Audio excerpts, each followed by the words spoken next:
Good evening everybody, welcome back to my YouTube channel English zone 3.5 में आप सभी का स्वागत है। चलिए फ्रेंड्स, आज हम इस वीडियो में कराने वाले हैं कंप्यूटर टूल्स के बारे में। जो कंप्यूटर के जो पार्ट होते हैं, पार्ट का नाम जो होता है वो डिटेल में हम कराएंगे। कंप्यूटर के कौन कौन से भाग होते हैं, उस भाग को क्या क्या नाम होता है और कितने भाग होते हैं, कितने भाग में डिवाइड किया होता है, अंदर वाले भाग जो सीपीयू होता है उसमें कौन कौन चीज़ लगे हुए रहते हैं और सबका क्या क्या नाम होते हैं, सभी चीज़ के इसके बारे में चर्चा करने वाले हैं। तो वीडियो को लास्ट तक जरूर देखिएगा।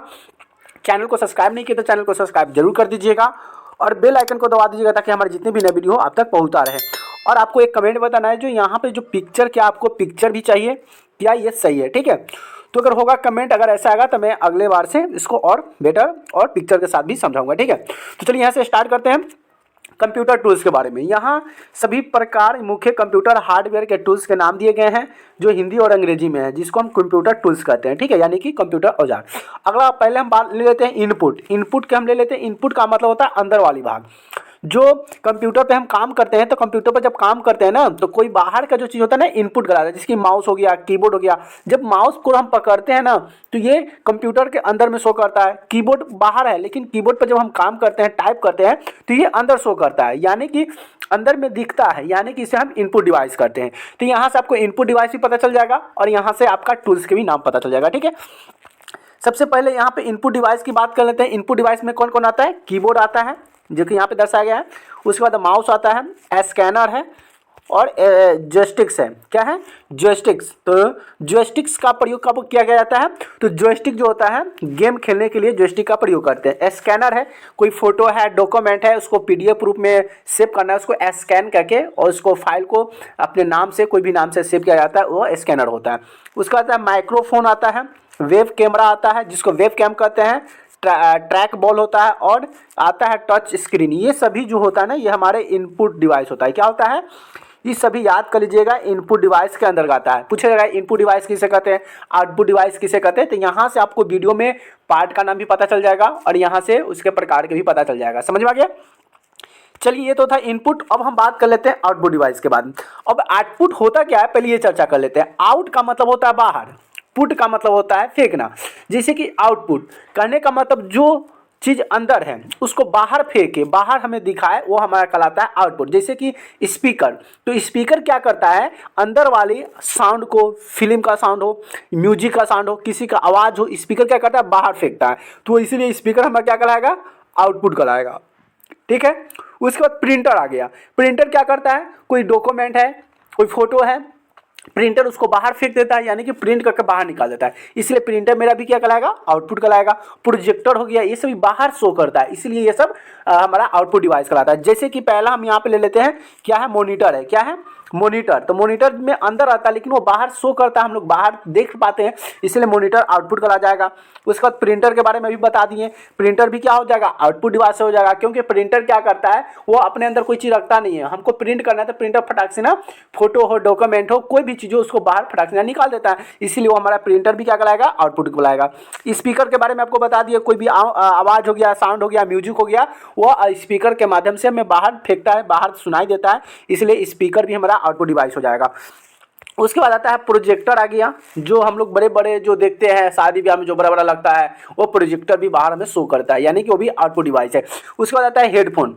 हेडफोन भी गाना अंदर बजता है, लेकिन हेडफोन में भी छोटे स्पीकर होते हैं, जिसकी वजह से हेडफोन के माध्यम से कोई भी बातें हम जब कान में सुनते हैं, यानी कि हेडफोन के माध्यम से कहीं की बात हमारे कानों तक आती है, इसलिए हेडफोन भी क्या कहलाएगा, हमारा आउटपुट डिवाइस कहला जाएगा। ये समझ में आ गया? अब हम बात कर लेते हैं स्टोरेज डिवाइस का। स्टोरेज का मतलब होता है भंडारकरण उपकरण। भंडारकरण की अगर बात करें तो जैसे कि मोबाइल में क्या होता है, रैम होता है, उस तरह से स्टोरेज डिवाइस होता है, जिसको मेमोरी कहते हैं, मेमोरी कार्ड बोलते हैं। उसी तरह से कंप्यूटर में हार्ड डिस्क होता है। हार्ड डिस्क का काम क्या होता है, आपको एकत्रित करना, मतलब भंडार करना, जो वीडियो हो, फोटो हो, कोई भी चीज़, डॉक्यूमेंट हो, सबको स्टोरेज का जगह बनाकर वहाँ पे रखा जाता है, उसे स्टोरेज कहते हैं। जैसे कि मान लेते हैं कि कोई अनाज रखने के लिए गोदाम बनाया जाता है, ठीक है, छोटा सा गोदाम है, कोई बड़ा सा गोदाम होता है, उसी तरह से स्टोरेज होता है। एक स्टोरेज बहुत बड़ा होता है, कुछ छोटे स्टोरेज होते हैं, जिसमें हम लोग 32 GB, 16 GB, 8 GB, 1 GB, 500 GB, 1 TB, ये सभी के भाग में, अलग अलग भाग में बांटा गया है। ये सभी क्या है, स्टोरेज डिवाइस होता है। जितने ज़्यादा चीज़ हमें रखना पड़ेगा, उससे हमें ज़्यादा जगह चाहिए। ठीक है। तो स्टोरेज का प्रयोग है, जैसे कि हार्ड डिस्क आ जाता है। क्या आता है सबसे पहले? हार्ड डिस्क डिवाइस, ये कंप्यूटर में होता है। उसके बाद स्लाइड स्टेट डिवाइस होता है, ठीक है, ये भी स्टोरेज डिवाइस है। यूएसबी फ्लैश डिवाइस होता है, ये भी स्टोरेज डिवाइस। और वो मेमोरी कार्ड या देखिए यूएसबी जो होता है ना, इसको पेन ड्राइव भी आप बोल सकते हैं। यूएसबी फ्लैश ड्राइव यानी कि इसको आप पेन ड्राइव भी बोल सकते हैं, ठीक है। उसके बाद आता है मेमोरी कार्ड, जो कि आपको छोटे से आपका 16 GB 32 GB 8 GB 4 GB पहले मिलता था, लेकिन अब पेन ड्राइव में ही कन्वर्ट कर दिया गया है। अब मेमोरी बहुत कम मिलता है, अब पेन ड्राइव भी मिलता है, ठीक है। तो भी होता है। उसके बाद होता है सीडी और डीवीडी होता है, ये भी क्या है? स्टोरेज डिवाइस है। डीवीडी में क्या होता है? कोई शादी का कैसेट हो गया, कोई ऐसे डॉक्यूमेंट फाइल होता है, सीडी हो, फिल्म हो, उसको उसमें स्टोरेज करके रखा जाता है। आपको समझ में आ गया? ये सभी क्या कहलाता है? हमारा स्टोरेज डिवाइस कहलाता है। याद रहेगा ना जी। चलिए नेक्स्ट बढ़ जाते हैं। अगला क्या है? Processing device. अब प्रोसेसिंग का मतलब क्या होता है? जब कोई काम करते हैं ना, तो वो काम वर्किंग करता है, ठीक है, वो करते रहता है, तो ये प्रोसेस होता है। कौन कौन सा प्रोसेस डिवाइस हो जाएगा? तो ये हो जाएगा पहले सीपीयू। सीपीयू को बोलते हैं सेंट्रल प्रोसेसिंग यूनिट। देखिए हिंदी में लिखा गया है, ऐसे टाइप करते समय ना हिंदी में कन्वर्ट हो गया है, ठीक है। तो उसके लिए टेंशन नहीं लेना, उसका हिंदी इंग्लिश के लिए भी मैं प्रॉपर आपको समझा दूंगा, बता दूंगा, ठीक है। तो सीपीयू का मतलब होता है सेंट्रल प्रोसेसिंग यूनिट। जब हम काम करते हैं तो प्रोसेसिंग कहलाता है, मतलब काम करते रहता है, तो प्रोसेस में चलते रहता है। उसके बाद आता है जीपीयू, जिसको ग्राफिक प्रोसेसिंग यूनिट भी कहते हैं, ठीक है। ये सभी क्या कहलाता है? प्रोसेसिंग डिवाइस कहलाता है। अब बात करते हैं नेटवर्किंग डिवाइस। ये नेटवर्किंग डिवाइस क्या होता है? जैसे कि मोडम हो गया, नेटवर्किंग, जैसे कि हम नेट चलाते हैं ना, तो नेटवर्किंग वेबसाइट होता है, नेटवर्किंग डिवाइस होता है, तो हमें मोडम की जरूरत पड़ती है नेट चलाने के लिए। उसके बाद है राउटर है। क्या है? राउटर है, स्विच है, एलएएन यानी कि लोकल एरिया, इसको नेटवर्क बोला जाता है। यहाँ पे लैन केबल है, वाईफाई एडाप्टर है, जिसको नेट चलाने के लिए हम प्रयोग करते हैं। तो इस सभी चीज़ को हम क्या कहेंगे? नेटवर्किंग डिवाइस कहा जाता है। ये सब डिवाइस है जिसको नेट चलाने के लिए प्रयोग किया जाता है। समझ आ गया? चलिए अब बात कर लेते हैं power supply and cooling device. ये पावर सप्लाई और कूलिंग डिवाइस क्या होता है? सबसे पहले देखिए, पावर सप्लाई का मतलब क्या होता है कि हमारे सीपीयू में एक बॉक्स लगा, जिसको हम लोग क्या बोल सकते हैं, उसको हम ऐसे समझ लीजिए, ट्रांसफॉर्मर जिसे समझ में आता है ना, उस तरह का एक पावर सप्लाई होता है, जो हमारे कंप्यूटर में लाइन वहाँ आता है और फिर वहीं से सभी कंप्यूटर में जाकर सभी को पावर सप्लाई करता है। फिर कूलिंग डिवाइस होता है, जब कंप्यूटर चलता है गर्म ना हो जाए उसके लिए उसमें एक अंदर पंखा भी लगा रहता है, जो कि वह चलते रहता है, जो कि कंप्यूटर को हीट नहीं करने देता, वह ठंडा रखता है, ठीक है। उसके बाद उसमें होता है एसएमपीएस होता है, जिसको बोलते हैं स्विच मोड पावर सप्लाई। उसके बाद होता है यूपीएस, जिसको बोलते हैं अनपुटेड पावर सप्लाई, जिसको सबसे वो कंप्यूटर चलाने के लिए तो यूपीएस होना बहुत जरूरी है। अगर यूपीएस नहीं, अचानक लाइन कट जाएगा तो जो भी काम करे ना सभी खत्म हो जाता है, सब बर्बाद हो जाता है, यानी कि अनडिस्क हो जाता है, इसलिए यूपीएस होना बहुत जरूरी होता है, ठीक है। तो ये सब पावर सप्लाई हो गया। उसके बाद कूलिंग फैन हो गया, जो कि सीपीयू के अंदर लगा होता है। उसके बाद आता है हीट सिंक होता है, ठीक है, ये भी कंप्यूटर का भाग होता है, जो आपके वो सीपीयू में देखने को मिलते हैं, ठीक है। अब हम बात कर लेते हैं पेरिफेरल उपकरण, जिसको पेरिफेरल डिवाइस कहते हैं। डिवाइस का मतलब होता है उपकरण। पेरिफेरल डिवाइस यानी कि ये क्या होता है? तो देखिए, एक्सटर्नल हार्ड डिस्क होता है, इंटरनल हार्ड डिस्क होता है। जैसे कि बाहरी होता है और अंदर भी होता है। तो बाहरी हार्ड डिस्क को क्या बोला जाता है? Internal hard disk.